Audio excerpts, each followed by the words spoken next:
Os and welcome. I'm back, and I hope you are back as well.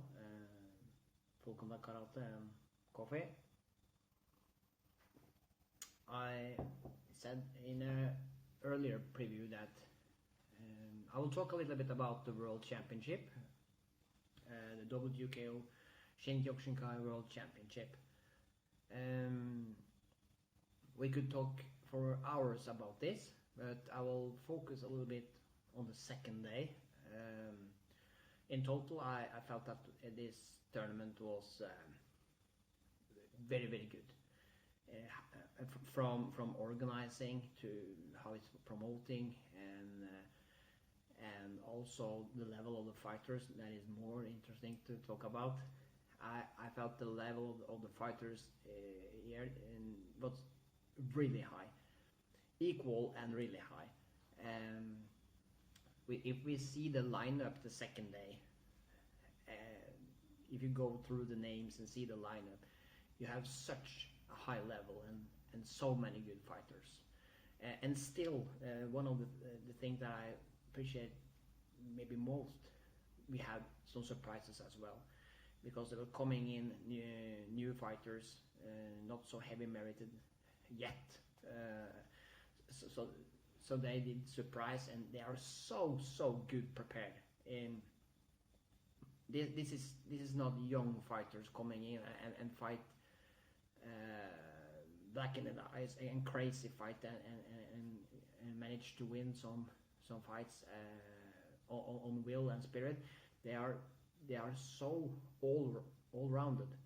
They are so technical. They're so tactical. It's really interesting to see. We know Japan has always been very good coming up with young fighters into the tournaments. And this year maybe we have to point out Kazakhstan almost changing the whole national team from last World Championship, and they're coming in with a team, a lot of young guys, really good. It was really interesting to see.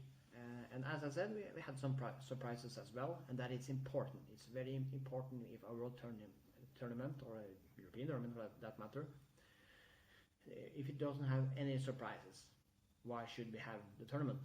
And why look? It's not funny to watch a tournament if you know everything is how everything is going to end up. So so this I really like when you have some surprises. And Kazakhstan with the young fighters was some of the surprises.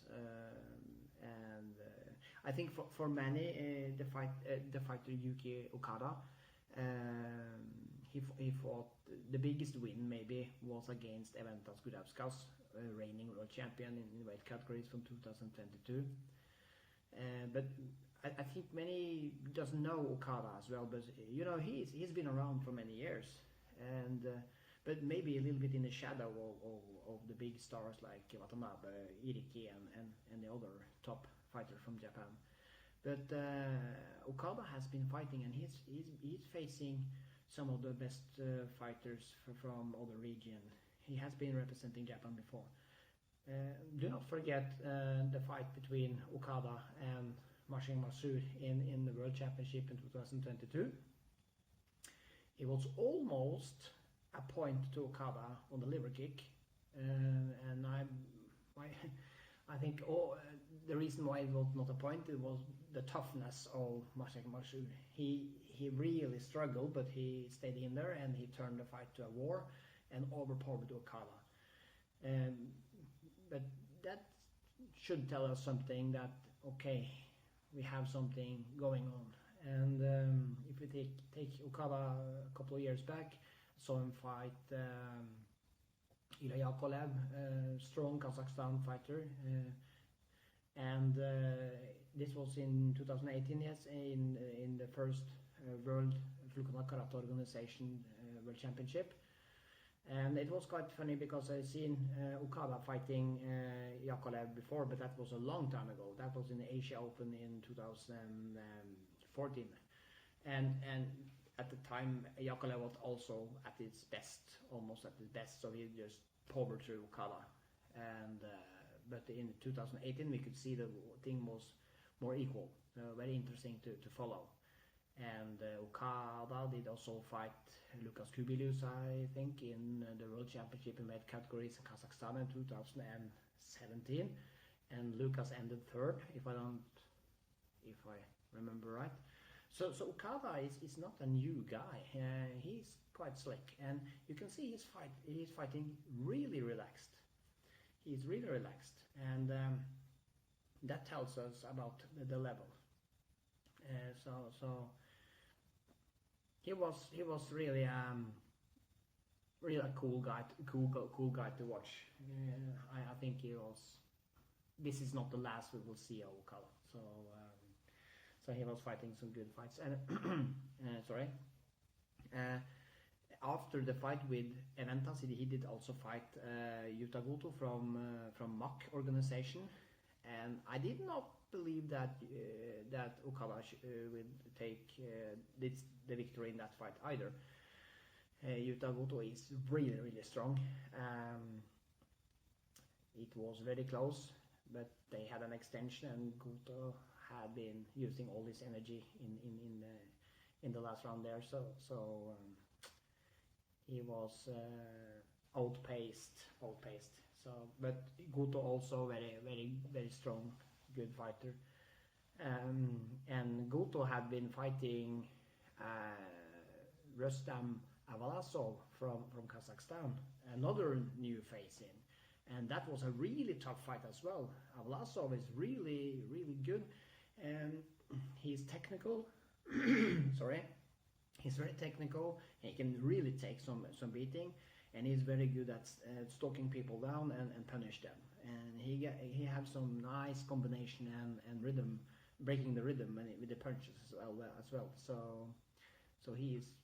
Yeah, it's very interesting to see him. He was also one of the new guys from Kazakhstan that I enjoy watch. So that was really cool. When we saw. Yeah, of course, down the line you have Valeri Dimitrov as well. I'm not sure what to say about this guy. Everything has been said. He is the best fighter in the world. He is. Yeah, it's hard. It's actually hard to describe what he can do. And he has been doing this for many years. Not only, I think if you're going into a tournament and you will fight Valeri Dimitrov, sorry, you will fight him, and you know that he has beaten all your friends, and not only that, he has beaten all your trainers, and not only that, he has beaten also the trainers of your trainers. And still going. So, but when we know a little bit about Valeri Dimitrov, as we do, I think we appreciate him so much. It's far beyond the point of winning or losing on the tatami with Valeri Dimitrov, because he is an extraordinary person. The humble, yeah, you know. The whole package with Valeri Dimitrov, it means so much for so many. It's really hard to describe, and we can only appreciate every moment he will use to do what he loves, and that is going fights. So, and I think he usually also say that stay healthy, so he can keep on working with the karate and be an inspirator, because he's something else. And I was really impressed that he was fighting many of the good fighters, and he fought Antanas from Lithuania, and Antanas the powerhouse. He's so strong, you know, and he opened up with some really good low kicks on the lower leg, but Dimitrov managed to conquer that and took the fight, and I really enjoyed the fight with another young Kazakhstan fighter from Kazakhstan, Zimarev, Antonio Zimarev. I'm not quite sure, so you have to bear with me with that. And he was really technical, and as I said, young but so skilled and so experienced. And he moved through the through the category smooth as he had been doing this for many years.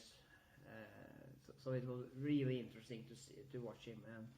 And not everybody saw that Dimitrov was hurting him with the inside low kick, but we could see the result of the fight after that.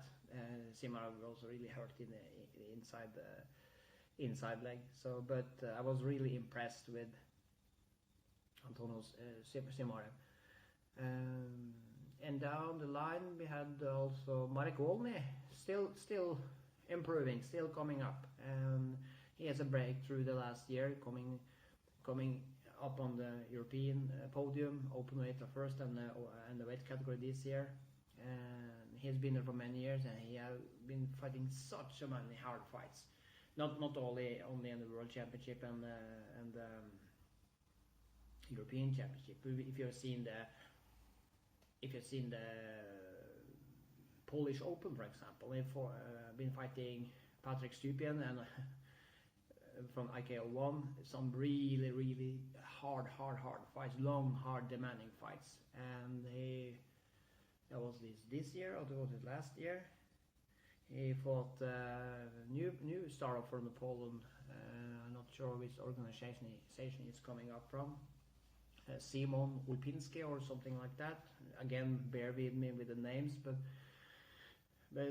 that also was a incredible, tough, hard fight. So, but Wolny has been there for many years now. Remember, he entered the European podium in 2012 in Belgium, together with Meshach Mansour, actually, and that was in the light heavyweight, and Valeri Dimitrov was the winner. So they've been around for many years. So I also enjoy to see Ali Haider was fighting. He's so passionate fighter from Sweden, and unfortunately he was injured in the leg, so the fight was stopped. But yeah. Ali he sacrificed so much for this fighting, and I have so much respect for him. He is really doing this, to use that kind of words. So it's but I hope he's up and go again with the leg. I hope he's ready for the next challenge. So yeah, I really appreciate it, because it, for me, coming from the north of Europe, we didn't have so many in the second day. So it's also nice to see that the north of Europe was represented on the tatami day 2. So, and he belongs there, no doubt about it.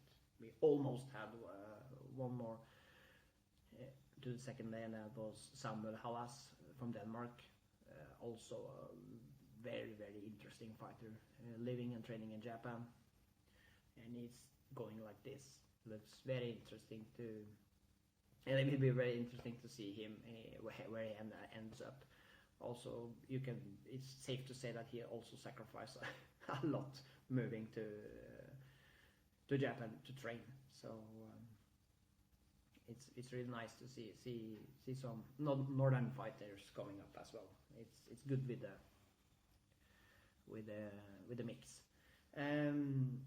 We had also Edgar Secinski from Lithuania, also been there for many years, and you can see his style. We know the liver punches and the high knees, but he's so good at mixing them up, and of course he has a lot more as well. But when you're so good, he can turn these things around. You know that he will use them, but you don't know in which order they are coming. And the timing are so slick, and now also Edgar, I really like to see him. He's really calm when he's fighting, always fighting clean, always dangerous. You can always smell a knockout when Edgar is going up. But he also shows really true Budo manner. He don't knock the head off people if it's a high level, if it's on a very high level compared to his opponent. He just tap them out and they can walk down from the tatami themselves. He's really, yeah, I really like him as a fighter, and as you can see, a good person as well. I think so. I like to think so. And we had some, yeah. That was maybe one of my absolute favorite fights. We had Ochiai from Japan versus Simantas from Lithuania. Oh my god, they was punching each other. And they were kicking each other. And I really enjoyed that because I thought that Simantas is one of the hardest punching guy we have. And Ochiai is one of the fighters that can take the hardest punching to his body. And many underestimate Ochiai as well, but you can see that he's really good timing. He will take you when you're punching him and go to the liver or the plexus, and he have earned many knockouts by that. And I've seen him knock out. I see him taking a knockout with a leg to the head. I don't know if you're aware of that, but you can think if you have a leg like that in your head, it's quite interesting. But that fight was so good.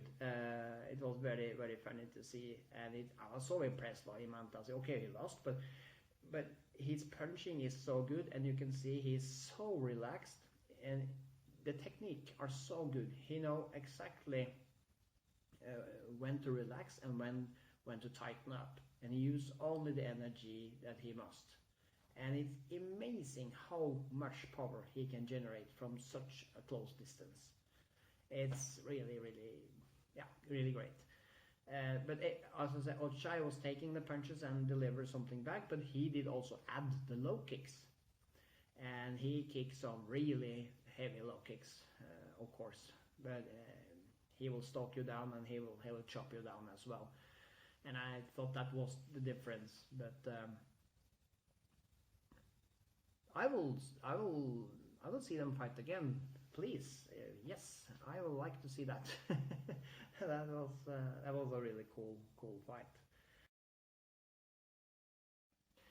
And we had also Taba from Japan coming in. He's been more and more successful in a couple of later years. He possesses a really strong drive, really hard going forward, but he have a little weakness in the defense, and we've seen him be knocked out with a knee to the head in the Old Japan Open, for example. But he's so strong in pushing. So he's really a challenge, and his pace are also very good. But I saw him when he was fighting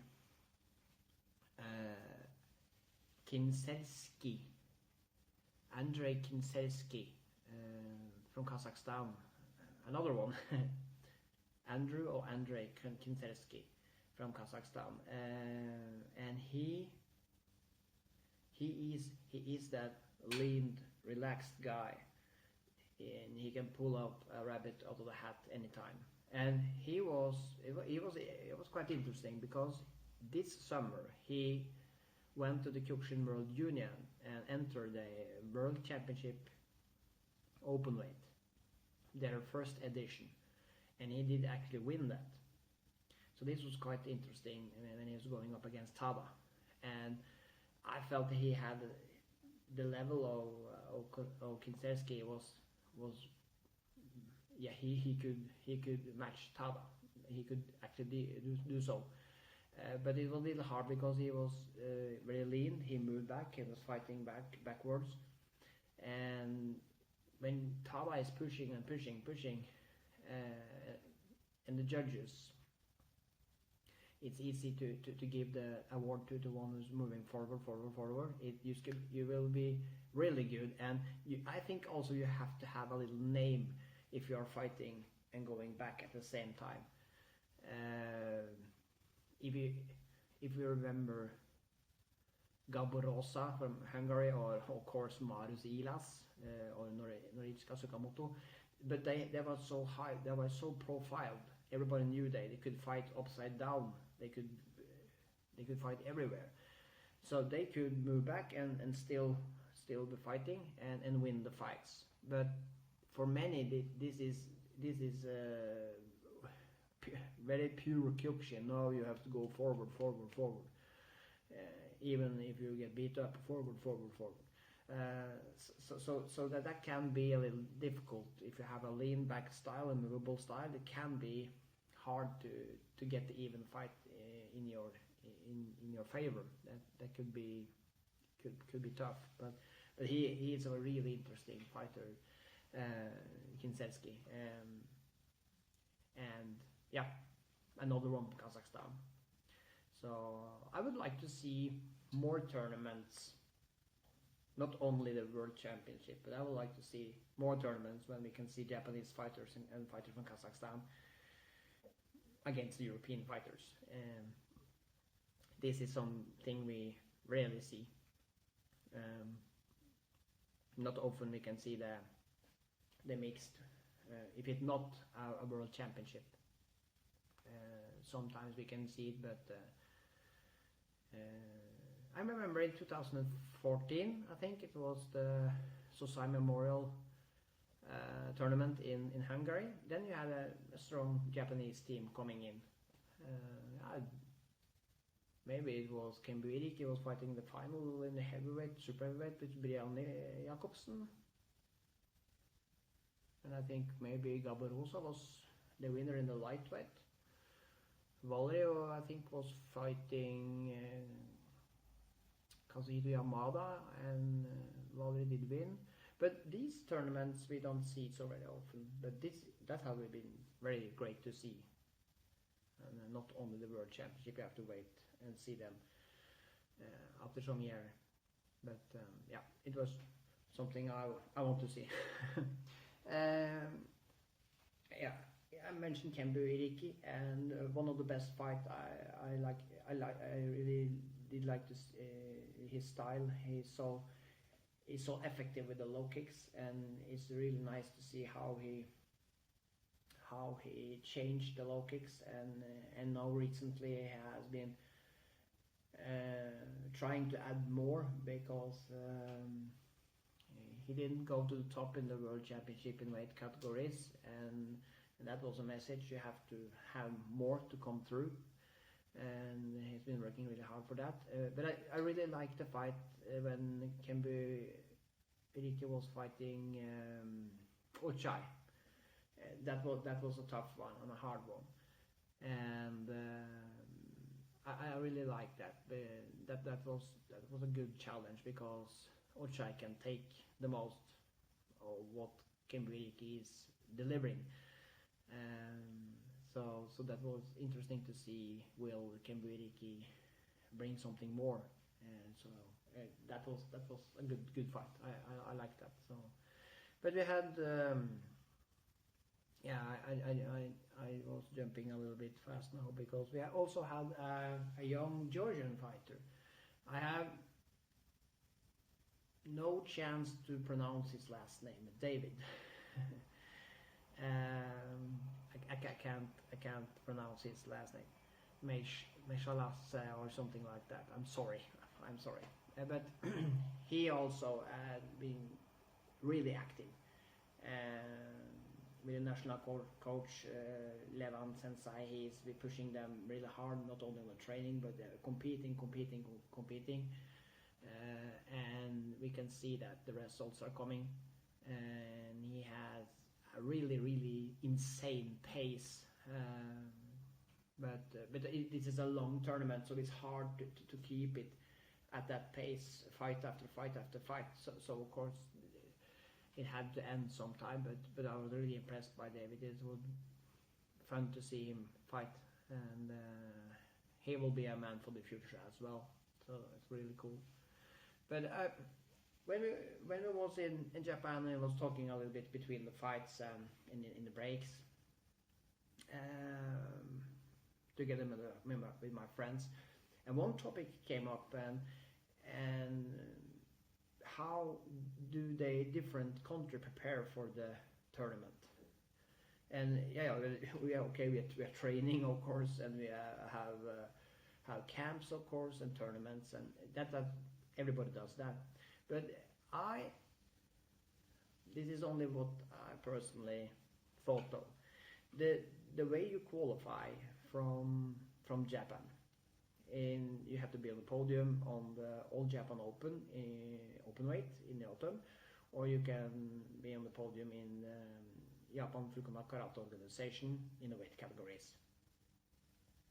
The interesting thing is, compared to Europe, we have a European Championship. It can be open weight also, but European Championship in weight category. The number of fighters in Japan and the number of fighters in the European region, when we see the tournament structure, the All Japan Open are not far away from the World Tournament. They are fighting 2 days, and in the weight categories, the largest category do have like from 60 to 80 fighters, and also the open weight have about the same number. So it's quite close to the World Championship to have 2 days of fighting. And again, as usual, it depends a little bit on the draw and the number of fights, but you can easily have 6, maybe 7 fights. But 6 fights is more, 5, 6 fights. But that is something I think it's something to think a little bit about. They do this 2 times a year, and so into the World Championship, and of course with that you build up something knowledge about this and how things will work, and you can also have a 2 days strategy. For example, a 2 day strategy, team strategy. For example, you can go into the first day, and the team strategy will be, okay, we are not using our legs so much today. We try to work with the hands and to spare the legs.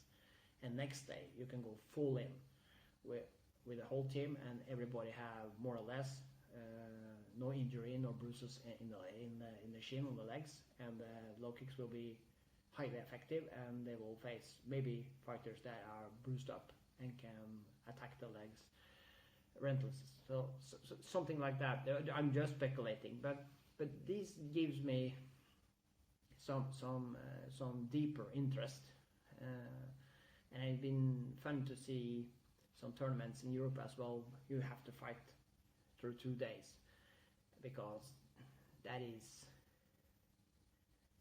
beyond an ordinary coffee drinker, you know.